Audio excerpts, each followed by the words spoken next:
Sarah Martinez wiped the sweat from her forehead as she crawled under the barbed wire for what felt like the 100th time that morning. Her elbows were scraped raw, her uniform was soaked through, and her lungs burned with each breath. Around her, the other Navy recruits moved with practiced efficiency, their movements smooth and controlled. Sarah, however, struggled to keep up with even the most basic exercises. The obstacle course at Naval Station Great Lakes had become her personal nightmare. Every morning at 0500 hours, she would line up with her training class, hoping that today would be different. Today, she would finally prove that she belonged here. But as she watched her fellow recruits scale walls and navigate rope climbs with apparent ease, doubt crept into her mind like a persistent fog. Chief Petty Officer Rodriguez stood at the finish line, his clipboard in hand and stopwatch around his neck. His face remained expressionless as Sarah finally completed the course, her time nearly 3 minutes behind the acceptable standard. She had been trying for 6 weeks now, and each attempt seemed worse than the last. Sarah had grown up in a small town in Texas, where her father worked as a mechanic and her mother taught elementary school. She was the first person in her family to consider military service, and her decision to join the Navy had surprised everyone, including herself. Throughout high school, she had been more interested in books than sports, preferring quiet evenings in the library to Friday night football games. Her slight frame and bookish nature had never prepared her for the physical demands of military training. The idea of joining the Navy had come to her during her senior year of college when a recruiter visited her campus. Something about the promise of adventure and the chance to serve something greater than herself had sparked a flame in her heart. She had always felt like she was meant for something more than the predictable path that lay ahead of her in her hometown. The Navy seemed to offer that opportunity for growth and purpose that she desperately craved. But now, 6 weeks into basic training, Sarah was beginning to wonder if she had made a terrible mistake. The physical training was brutal, and despite her best efforts, she seemed to be falling further behind each day. Her bunkmates were supportive, but she could see the concern in their eyes. They knew, as she did, that failing to meet the physical standards could mean the end of her military career before it had even begun. The worst part was the war drill simulations. These exercises were designed to test their ability to respond to combat situations under pressure. While her classmates moved through the scenarios with increasing confidence, Sarah found herself paralyzed by indecision. When the drill instructors would shout commands and set off smoke grenades, her mind would go blank. She would stand frozen while chaos erupted around her, unable to process what she was supposed to do next. During one particularly challenging drill that simulated a ship under attack, Sarah had been assigned to help evacuate wounded personnel. As the alarms blared and red lights flashed throughout the training facility, she was supposed to carry a training dummy from one end of the compartment to the safety zone. The dummy weighed about as much as an average person, and Sarah struggled to lift it properly. Her teammates rushed past her, completing their assignments while she fumbled with the awkward weight. By the time she had managed to drag the dummy halfway to the safety zone, the drill had ended. Chief Rodriguez looked at her with a mixture of disappointment and concern that made her stomach sink. She knew that her performance was not just poor, it was potentially dangerous. In a real emergency, her inability to act quickly and decisively could cost lives. That evening, Sarah sat on her bunk and stared at the letter she had started writing to her parents. She had begun it 3 times, trying to find the right words to explain that she might not make it through basic training. The thought of returning home in failure made her feel sick, but she was running out of options. Her scores on the written tests were excellent, but the physical requirements seemed insurmountable. Her bunkmate Jessica noticed her distress and sat down beside her. Jessica was everything Sarah wished she could be: strong, confident, and natural at all the physical challenges. She had grown up on a farm in Iowa and had been playing sports since she was 5 years old. For her, the obstacle courses and combat drills seemed like games rather than tests. Jessica told Sarah that she had potential, but she was overthinking everything. She explained that the key to succeeding in the drills was not just physical strength, but mental clarity and the ability to stay calm under pressure. Sarah listened carefully, grateful for the encouragement, but she still felt overwhelmed by the gap between where she was and where she needed to be. The next morning brought another round of war drills, and Sarah's anxiety began building before she even got out of bed. She had barely slept, her mind racing through all the possible scenarios they might face. As they lined up for the morning briefing, she noticed that several senior officers were present, including a man she had never seen before. He was tall and lean, with gray hair and intense blue eyes that seemed to take in everything around him. Chief Rodriguez introduced him as Commander William Hayes, a Navy SEAL who would be observing their training exercises. Sarah had heard stories about the SEALs' elite warriors who underwent some of the most demanding training in the military. The thought of being evaluated by someone of his caliber made her even more nervous than usual.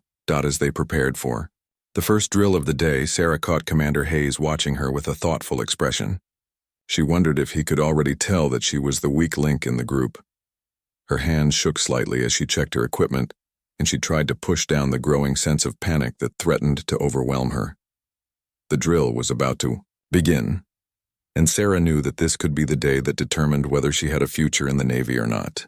Commander William Hayes had seen thousands of recruits during his 25 years in the Navy. He could usually identify the natural leaders, the ones who would struggle, and those who had untapped potential within minutes of watching them train.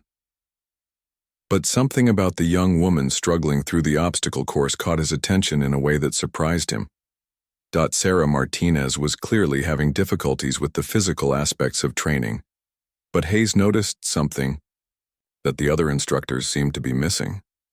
While her body moved awkwardly through the exercises, her eyes were constantly scanning, analyzing, and processing information.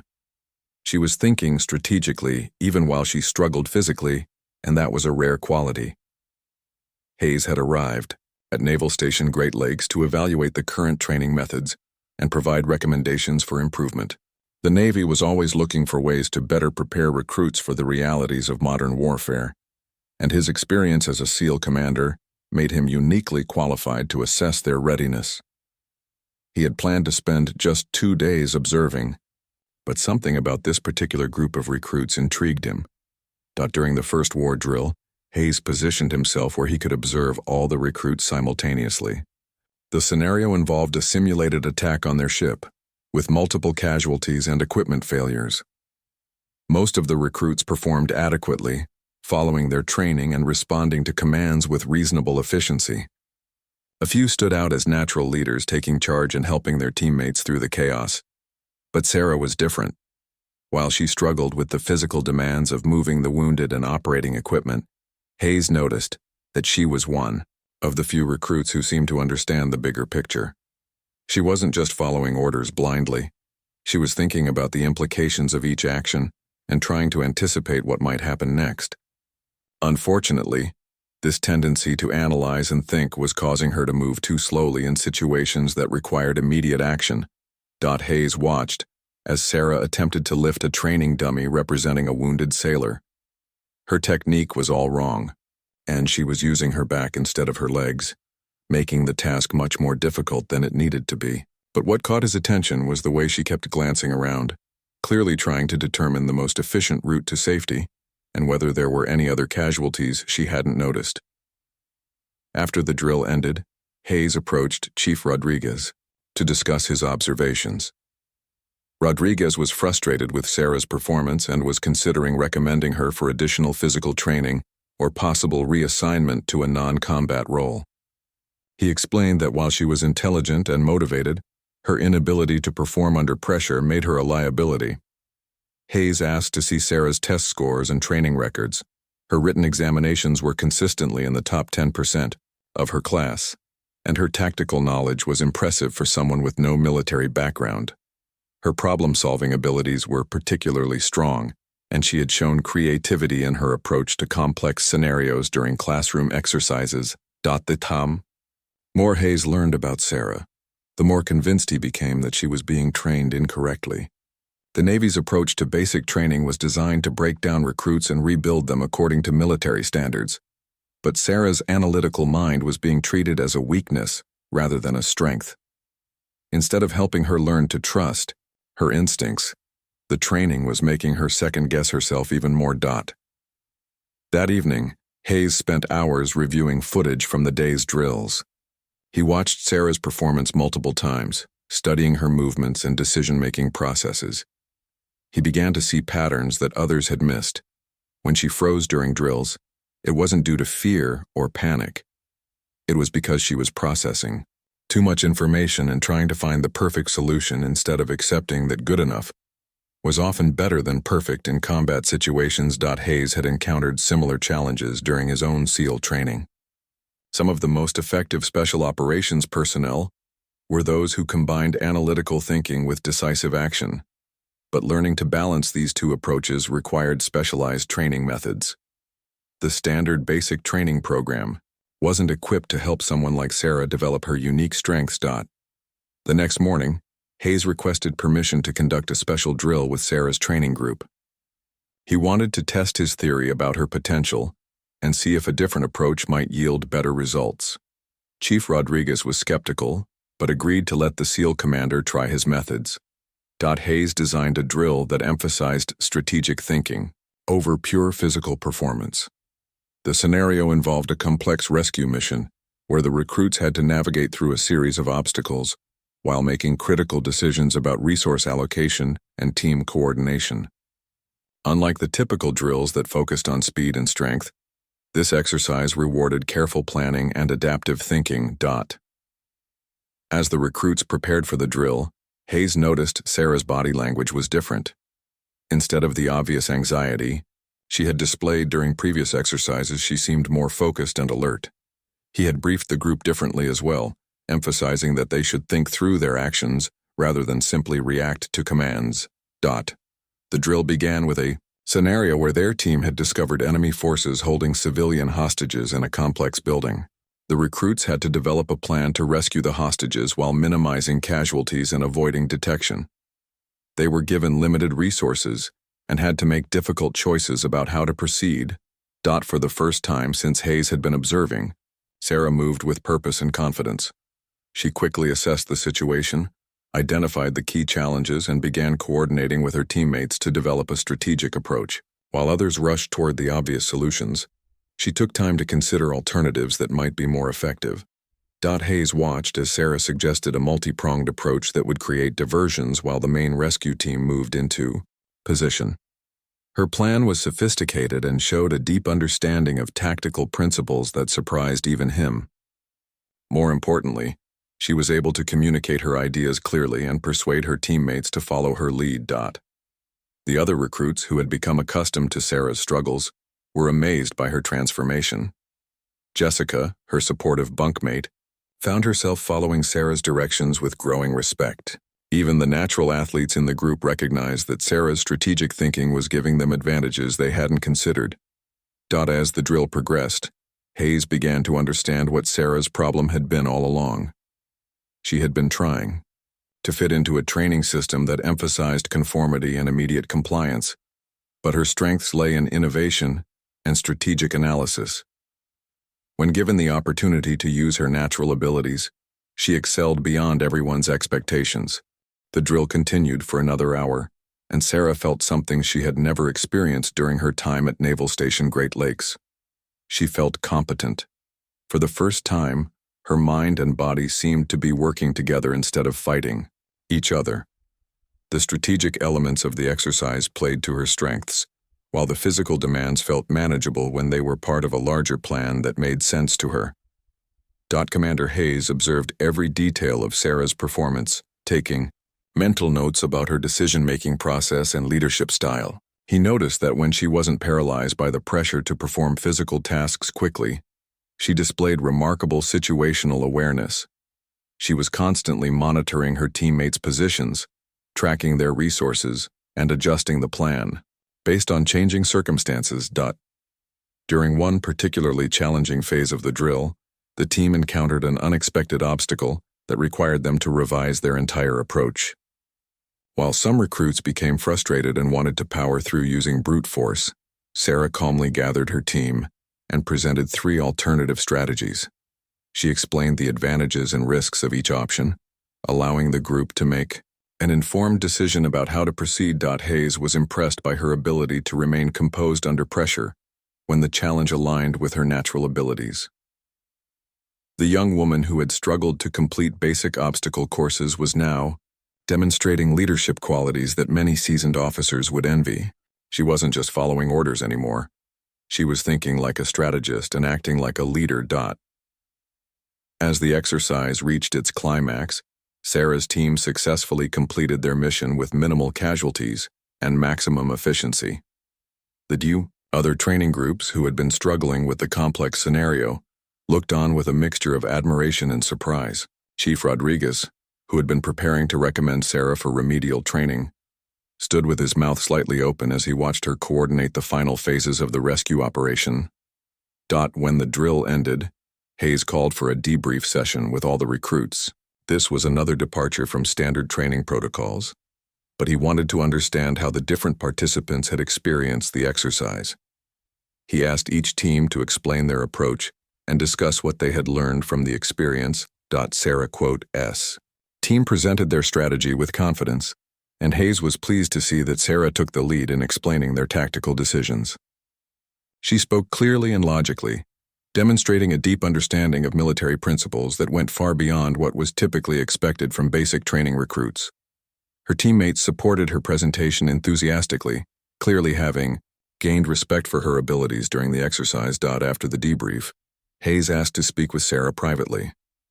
As they walked to a quiet area away from the other recruits, Sarah felt her old anxieties beginning to return. She was sure that despite her success in the drill, the commander was going to tell her that she wasn't cut out for military service. The familiar knot formed in her stomach as she prepared for another disappointment. Hayes began by asking Sarah about her background and what had motivated her to join the Navy. As she told him about her small-town upbringing and her desire to serve something greater than herself, he listened carefully to not just her words but the passion behind them. He could see that her commitment to the military was genuine and deep, which made her struggles even more frustrating for everyone involved. Then Hayes asked her about her experiences during basic training and how she felt about her performance. So far, Sarah was honest about her difficulties and her growing fear that she might not be suitable for military service. She explained how she had always been more comfortable with mental challenges than physical ones, and how the intense pressure of the drills seemed to shut down her ability to think clearly.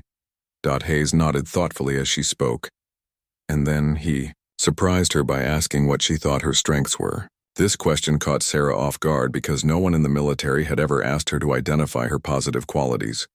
She hesitantly mentioned her analytical abilities and her enjoyment of complex problem-solving, but she was quick to add that these didn't seem very valuable in military context. When Hayes delivered his assessment, and it would change everything for Sarah. He told her that she had been approaching her training completely wrong, but not because she was incapable or weak. Instead, she had been trying to succeed by suppressing her greatest strengths and forcing herself into a mold that didn't fit her natural abilities. Hayes explained that the military needed different types of people to be effective, and that pure, physical prowess was only one component of military excellence. Strategic thinkers like Sarah were actually rare and valuable, but they required different training approaches to reach their full potential. He told her that some of the most successful special operations personnel he had worked with were individuals who combined analytical thinking with decisive action. Sarah listened with growing amazement as Hayes described a version of military service that she had never imagined. He talked about roles that required strategic planning, intelligence analysis, and innovative problem-solving. He explained that while basic training was designed to establish fundamental discipline and physical fitness, it was only the beginning of a much more complex and diverse military career. Hayes then made Sarah an offer that seemed too good to be true. He told her that he was recommending her for a specialized training program that would help her develop her natural abilities while also addressing her physical training needs. This program was designed for recruits who showed exceptional potential in strategic thinking and leadership, and it would prepare her for advanced roles in military intelligence and special operations support. The catch was that the program was extremely demanding and had a high failure rate.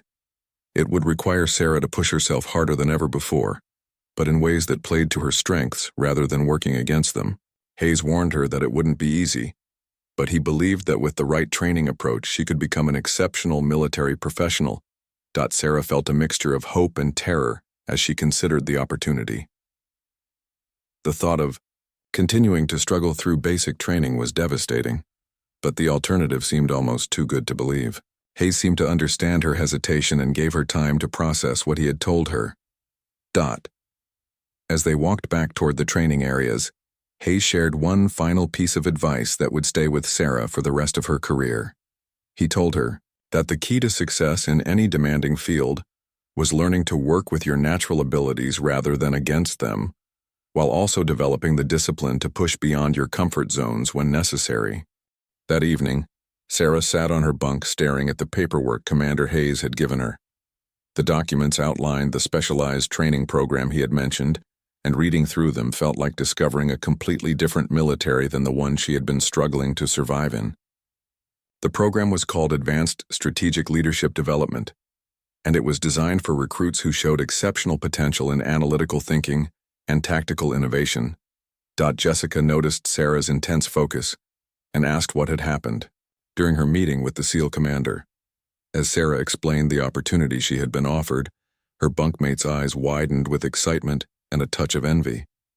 Jessica had always known that Sarah was smart, but she hadn't realized that the military had specialized programs for different types of intelligence and ability. The program description outlined a training regimen that was far more intellectually demanding than basic training, but it also promised to address the physical fitness challenges that had been holding Sarah back. Instead of focusing purely on speed and strength, the physical training component emphasized functional fitness, problem-solving under stress, and the kind of endurance needed for long-term strategic operations. Sarah learned that she would be training alongside recruits from other branches of the military, all of whom had been identified as having potential for advanced strategic roles. The program lasted 6 months instead of the standard basic training period, but graduates were typically assigned to highly specialized and prestigious positions within military intelligence, special operations support, or strategic planning departments. The next morning, Sarah was called to Chief Rodriguez's office for a formal meeting about her future. She entered the room to find both Rodriguez and Commander Hayes waiting for her, along with a captain she didn't recognize. The atmosphere was serious but not hostile, and Sarah felt cautiously optimistic about what they might tell her.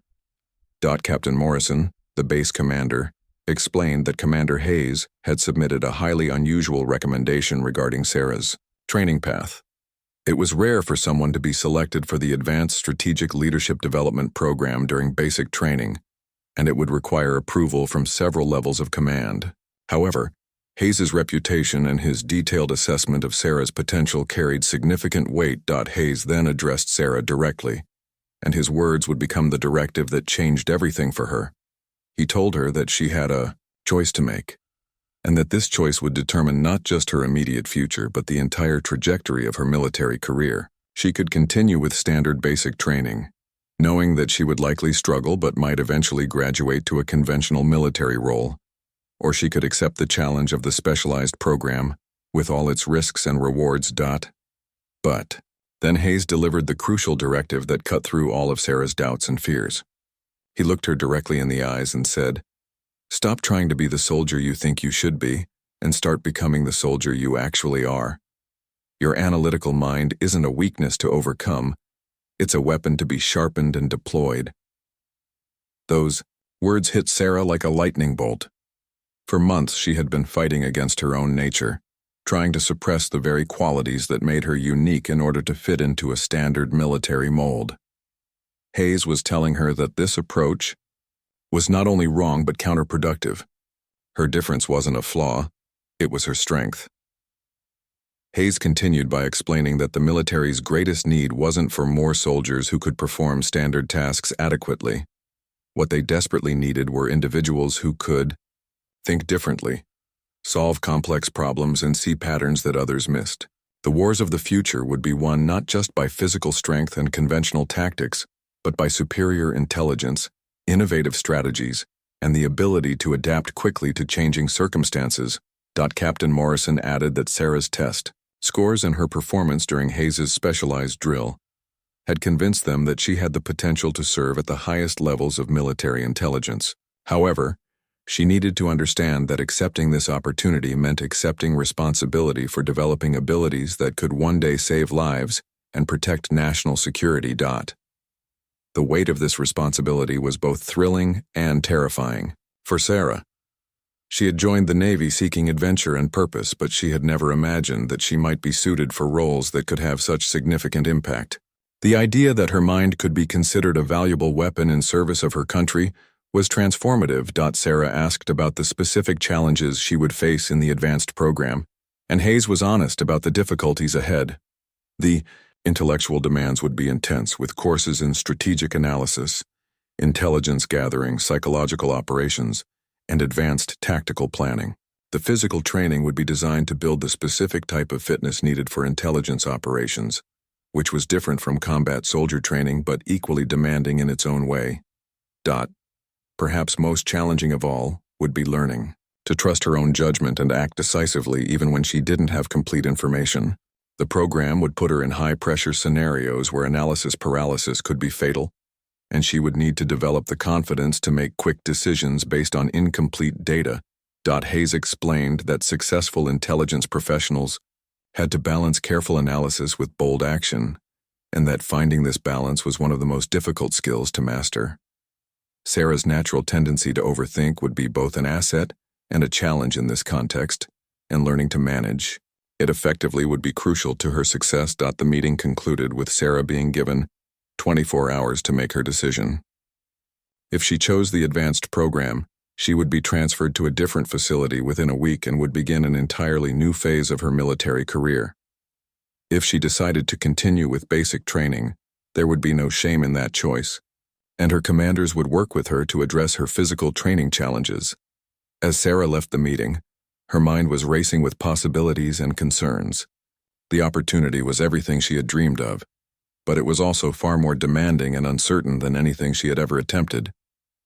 She spent the rest of the day thinking about Hayes's directive and what it meant for her future. That night, Sarah called her parents for the first time since arriving at basic training. She had been too embarrassed about her struggles to contact them earlier, but now she felt she needed their perspective on this life-changing decision.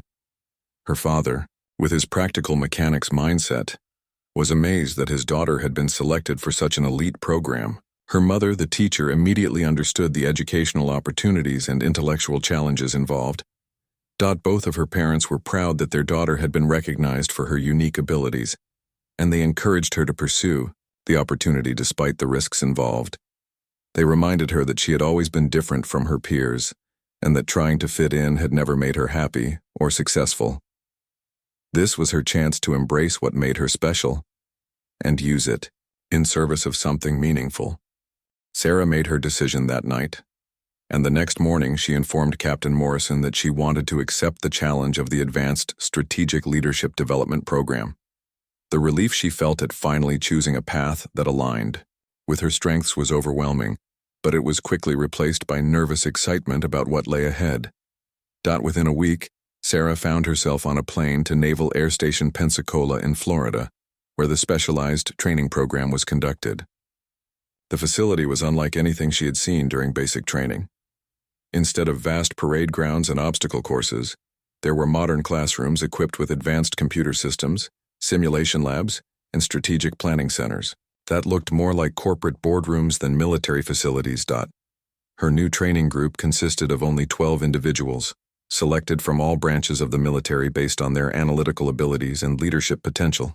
Sarah was surprised to discover that she wasn't the only one who had struggled with conventional military training. Several of her new classmates had similar stories of feeling out of place in standard basic training programs before being identified for this specialized track. The program began with intensive psychological assessment designed to understand each participant's cognitive strengths and weaknesses. Sarah spent hours completing complex problem-solving exercises, personality inventories, and strategic thinking challenges. The results confirmed what Commander Hayes had observed. She had exceptional analytical abilities and strategic thinking skills, but she needed to develop confidence in her decision-making and learn to act more quickly under pressure. The first month of training focused on what the instructors called cognitive conditioning. This involved exercises designed to speed up Sarah's analytical process without sacrificing accuracy. She learned techniques for rapidly prioritizing information, making decisions with incomplete data, and trusting her instincts when time didn't allow for complete analysis. One of the most valuable lessons came from Lieutenant Commander Patricia Wells, a former intelligence officer who had spent years in high-stakes operational environments. Wells taught Sarah and her classmates that perfect information was a luxury they would rarely have in real-world situations, and that the ability to make good decisions quickly was often more valuable than the ability to make perfect decisions slowly. Wells introduced them to a concept she called satisficing, finding solutions that were good enough to achieve their objectives rather than searching for the theoretically perfect solution. For Sarah, this was a revolutionary idea that challenged everything she had believed about problem solving. She had always assumed that spending more time analyzing a problem would lead to better solutions, but she learned that in many military contexts, a timely good decision was superior to a delayed perfect one. The physical training component of the program was unlike anything Sarah had experienced before. Instead of obstacle courses and endurance runs, the fitness program was designed around functional movements and stress-testing cognitive performance under physical duress. Sarah learned to maintain mental clarity while exhausted, think strategically while experiencing physical discomfort, and make critical decisions while her body was under stress. One particularly challenging exercise involved solving complex strategic puzzles while running on treadmills, performing strength exercises, or dealing with simulated environmental stresses like extreme heat or cold. Sarah discovered that her body was actually capable of much more than she had believed, and that her previous struggles had been largely mental rather than purely physical. The tactical training phase introduced Sarah to real-world applications of her analytical skills. She learned intelligence analysis techniques, strategic planning methodologies, and advanced communication systems. The instructors presented her with actual case studies from recent military operations, and she was amazed to discover how her natural thinking patterns aligned with the approaches used by successful intelligence professionals. During one memorable exercise, Sarah was given intelligence reports from a complex international situation and asked to develop strategic recommendations for military leadership. She spent hours analyzing the data, identifying patterns and potential outcomes, and crafting a comprehensive briefing that considered multiple scenarios and contingency plans. When she presented her analysis to a panel of senior officers, they were impressed by the depth and sophistication of her thinking. The group dynamics in the program were entirely different from basic training. Instead of competition and individual performance metrics, the emphasis was on collaborative problem solving and leveraging each person's unique strengths. Sarah found herself naturally taking on leadership roles in strategic planning exercises, while her classmates with different skill sets contributed their own expertise to create more effective solutions. One of her classmates, Marcus, had a background in computer science and excelled at technical analysis and systems thinking. Another, Elena, had studied psychology and was brilliant at predicting human behavior and understanding motivational factors. Sarah's strength was in seeing the big picture and connecting seemingly unrelated pieces of information to identify strategic opportunities and threats. As the months progressed, Sarah began to understand how her unique abilities could contribute to military effectiveness in ways she had never imagined. She learned about the role of intelligence analysis in preventing conflicts, the importance of strategic communication in building international partnerships, and the complex interplay of political, economic, and military factors in modern warfare. The confidence that had been shattered during her early weeks in basic training began to rebuild. But this time, it was based on a realistic understanding of her abilities and potential contributions. Sarah no longer felt like she was trying to fit into someone else's definition of what a good soldier should be. Instead, she was developing her own identity as a military professional who brought unique value to the service. Near the end of the program, Sarah participated in a capstone exercise that brought together everything she had learned. The scenario involved a complex international crisis with multiple stakeholders, conflicting intelligence reports, and the need for rapid strategic decision-making. Sarah was assigned as the lead analyst for her team, responsible for synthesizing information from various sources and providing recommendations to simulated senior leadership. The exercise lasted for 72 hours, during which Sarah and her team worked around the clock to develop strategic options and adapt their recommendations as new information became available.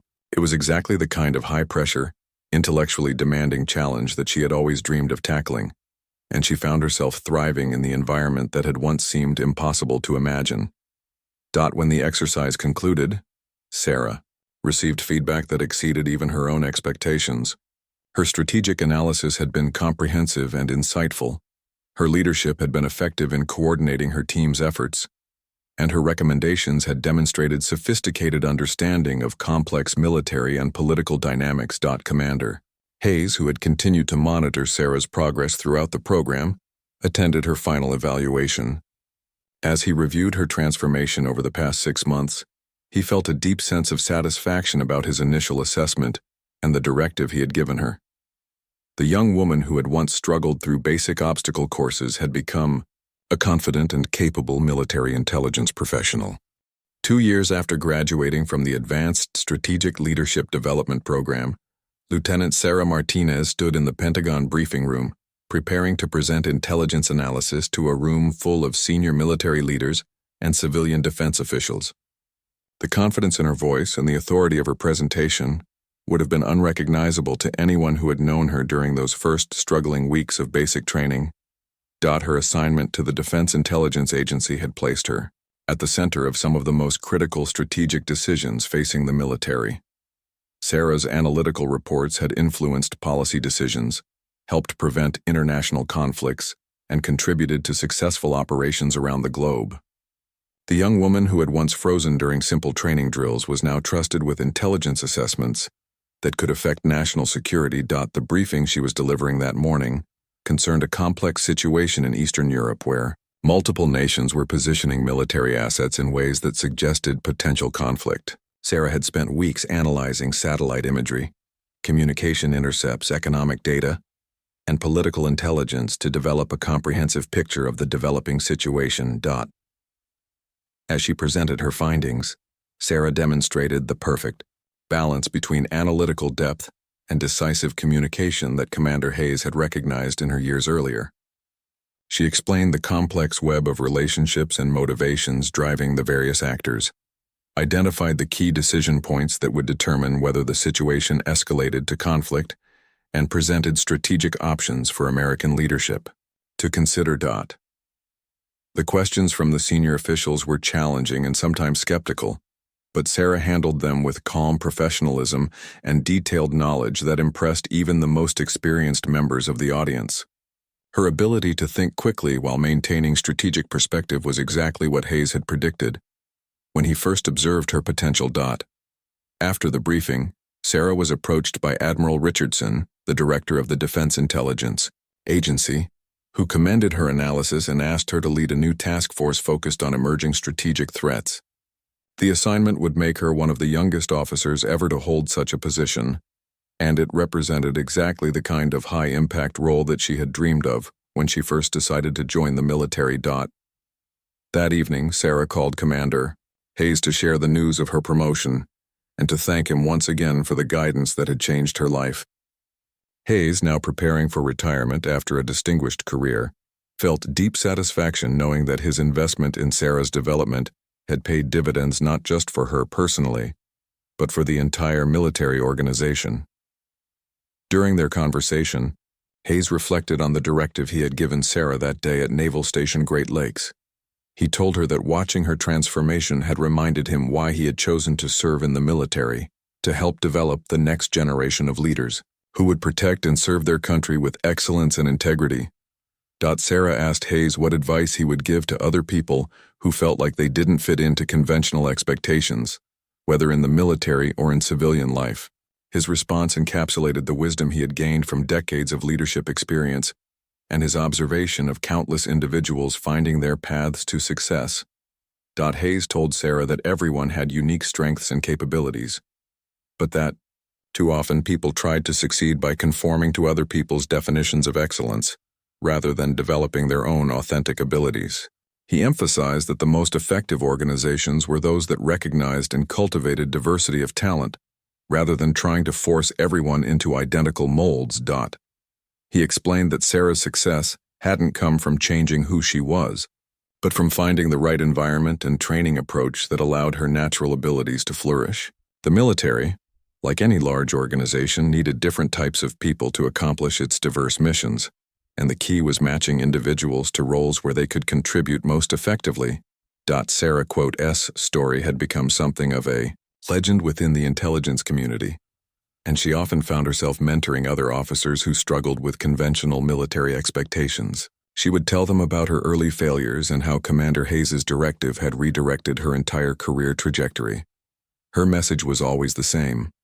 Excellence came not from conforming to generic standards, but from developing your unique strengths to their highest potential.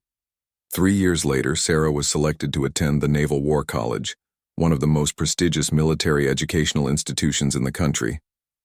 Her thesis project focused on developing new approaches to strategic intelligence analysis that could better utilize the diverse cognitive strengths of different analysts. The research drew directly from her own experiences and the lessons she had learned about maximizing human potential in high-stakes environments. During her time at the War College, Sarah received a letter that brought back powerful memories of her transformation. The letter was from Jessica, her former bunkmate from basic training, who had gone on to have a successful career as a Navy logistics officer. Jessica wrote that she had recently been assigned to work with a young recruit who was struggling with training in ways that reminded her of Sarah's early difficulties. Jessica asked for Sarah's advice about how to help this recruit, and Sarah immediately thought of Commander Hayes and the directive that had changed everything for her. She arranged to visit the training facility where Jessica was stationed, and she spent time observing the struggling recruit and talking with the training staff about alternative approaches. The recruit, a young man named David, had exceptional mathematical and analytical abilities but was failing physical training and combat drills. His story was remarkably similar to Sarah's, and she recognized the same pattern of someone trying to force himself into a role that didn't match his natural strengths. Sarah worked with the training staff to design modified exercises that would challenge David intellectually while building his physical capabilities in ways that made sense for his potential career path. More importantly, Sarah shared with David the same message that Commander Hayes had given her years earlier. She told him to stop trying to be the soldier he thought he should be and start becoming the soldier he actually was. She explained that his analytical mind wasn't a weakness to overcome but a strength to be developed and deployed in service of his country. David's transformation, while not as dramatic as Sarah's had been, followed a similar pattern. When he was given challenges that aligned with his natural abilities while still developing his physical and tactical skills, he began to excel. He eventually followed a path similar to Sarah's, entering specialized training for military intelligence, and going on to serve with distinction in that field. Sarah's influence extended beyond individual mentoring. Her research and advocacy led to changes in military training programs that better identified and developed diverse types of talent. The rigid one-size-fits-all approach that had nearly ended her career was gradually replaced with more flexible systems that could adapt to different learning styles and strengths. 10 years after that first meeting with Commander Hayes, Sarah found herself in a position to influence policy at the highest levels of military leadership. Her strategic analyses had contributed to successful operations, prevented conflicts, and helped shape America's approach to emerging global threats. She had achieved the kind of meaningful service that she had dreamed of when she first decided to join the military. But perhaps more importantly, Sarah had learned to value her own unique contributions and had helped create opportunities for others who might not fit conventional molds. She understood that excellence wasn't about conforming to predetermined standards, but about developing your authentic capabilities to serve something greater than yourself. The directive that Commander Hayes had given her, to stop trying to be the soldier she thought she should be and start becoming the soldier she actually was, had become the guiding principle not just of her career, but of her entire approach to life. She had learned that true strength came from embracing your differences rather than trying to eliminate them. and that the most valuable contributions often came from perspectives that challenged conventional thinking. As Sarah looked back on her journey from struggling recruit to senior intelligence officer, she realized that her early failures had been necessary steps in discovering her true potential. The difficulties she had faced during basic training hadn't been indicators of her unsuitability for military service.